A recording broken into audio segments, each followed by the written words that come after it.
Channel of Vadodara. Dabhoi Hira Bhagol Jalaram મંદિર પાસે આવેલ ધર્મશાળામાં અભ્યાસ કરતા ગરીબ બાળકોને એજ્યુકેશન કીટનું વિતરણ કરવામાં આવ્યું હતું।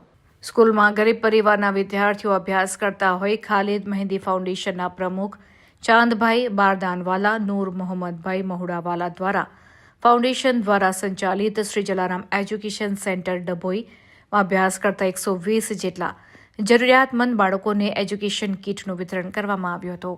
ફાઉન્ડેશન દ્વારા 2014થી ડભોઈ ગામ તથા તાલુકાના ગામડાઓમાં વિનામૂલ્યે શિક્ષણ આપવાનું સેવાકીય કાર્ય કરે છે।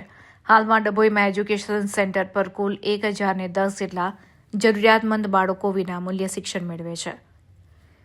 ધોરણ 1 થી 5માં અભ્યાસ કરતા બાળકોને TLM દ્વારા અભ્યાસ કરાવવામાં આવે છે।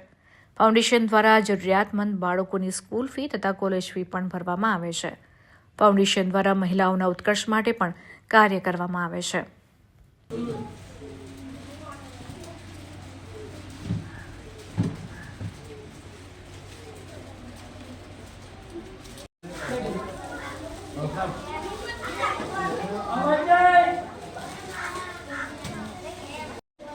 आज रोज खालिद मेहदी फाउंडेशन द्वारा यूथ टू चेंज फाउंडेशन में गरीब वर्गना भणता छोकराओने अमरी संस्थाए ચોપડીઓ અને નોટબુકો કંપાસ આપી અને અમારી સંસ્થાની શરૂઆત કરી છે।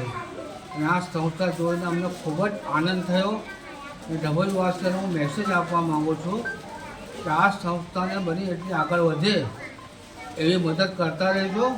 જેવી રીતે અમે મદદ કરી આ સંસ્થાને આપ સાહેબની મદદ કરતા રહેશો જેથી સંસ્થા આગળ વધે, સ્કૂલ બને, સ્કૂલમાંથી કોલેજ બને, કોલેજમાંથી સાયન્સ કોલેજ બને, એન્જિનિયરિંગ કોલેજ બને, મેડિકલ કોલેજ બને। જય હિન્દ।